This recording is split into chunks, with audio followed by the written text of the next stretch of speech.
यह आदमी जो फिरौन का महायाजक था, वह फिरौन की प्रिय रानी से प्रेम करने लगा।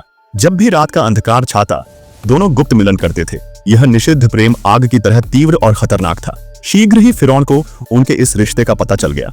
कोई रास्ता न देखकर दोनों ने एक खतरनाक निर्णय लिया। उन्होंने मिलकर फिरौन को मार डाला। आवाज सुनकर रक्षक तुरंत शयन कक्ष में दौड़े आए। अपने प्रिय पुरुष को सुरक्षित भागने में मदद करने के लिए अंसुना ने अपनी जान दे दी। दुख से भरे इम्होटेप ने अंसुना को वापस जिंदा करने का निश्चय किया। इम्होटेप ने अपने अनुयायियों के साथ अंसुना के शव को चुराकर पुराने फिरौन के मकबरे में ले गया। उसने मृत्यु का काला किताब निकाला और पुनर्जीवन की रस्म शुरू की। प्राचीन और रहस्यमय मंत्रों के साथ ठंडी झील में हलचल शुरू हुई और अंसुना की आत्मा प्रकट हुई।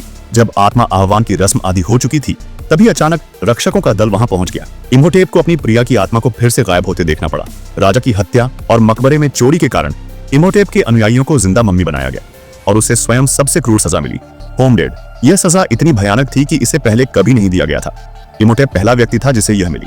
उसे जिंदा रहते हुए ही पत्थर के ताबूत में बंद कर दिया गया और उसके साथ एक पूरा बर्तन पवित्र कीड़े भी डाले गए। ये कीड़े उसके शरीर का हर टुकड़ा खाते रहते जब तक कि केवल हड्डियों का ढांचा न रह जाता।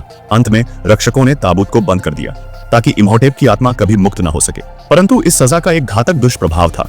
यदि इम्होटेप को कभी छुड़ाया जाता तो वह 1000 साल की शक्ति वाला दानव बन जाता और दुनिया को तबाह कर देता। इससे बचने के लिए उन्होंने इम्होटेप को मृत्यु के देवता अनुबिस के पैरों तले दफनाया और रक्षकों के वंशजों को पीढ़ियों तक पहरा देने का काम सौंपा। शुरू में सब कुछ ठीक रहा, जब तक कि 3000 साल बाद अनुबिस के पैरों तले दो सेनाओं के बीच युद्ध नहीं छिड़ा।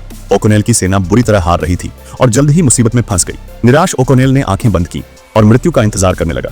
लेकिन अजीब बात हुई, दुश्मन की सेना भूत देखने की तरह भागने लगी। ओकोनेल को समझ नहीं आया। तभी उसके कान में शैतान जैसी आवाज सुनाई दी और उसके पीछे की रेत में हलचल शुरू हुई। थोड़ी देर बाद एक बड़ा चेहरा उभरा। यह इम्होटेप का चेहरा था। ओकोनेल डर कर भाग गया।